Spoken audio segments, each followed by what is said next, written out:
For the first time since clinching the GOP nomination for president, Donald Trump was back here in Georgia. He was here attending a fundraiser, but not before making an unexpected stop. Atlanta News First political reporter rode in the former president's motorcade.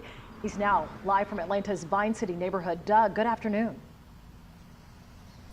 Yeah, good afternoon to you both. That surprise stop was made here at the Vine City Chick-fil-A. The former president was here meeting voters, even handed out a few milkshakes to some of the people who were already in the store.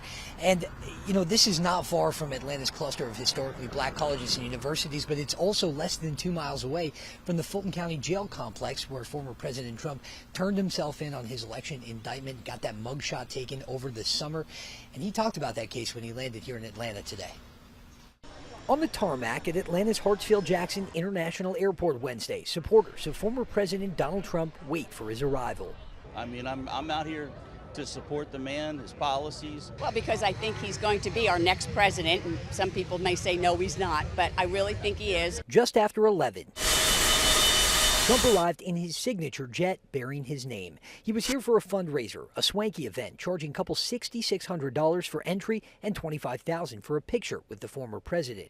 Greeting the crowd, Trump then answered questions about his ongoing election interference case and the judge's decision to keep District Attorney Fani Willis at the helm despite her relationship with the top prosecutor. Fani Willis has been totally discredited. That case should end, and I think it's a big insult to Georgia that the case is going forward. A few members of the media were then shuffled off in vans. We only learned our destination once we were inside. It was the Vine City Chick-fil-A, right next to Atlanta's cluster of historically black colleges and universities. Trump handed out milkshakes to customers and told us why black Atlantans should vote for him in November. Because I've done more for the people of Atlanta than any other president by far. I've done more for the black community than any other president since Abraham Lincoln, and maybe including Abraham Lincoln, frankly, but since Abraham Lincoln.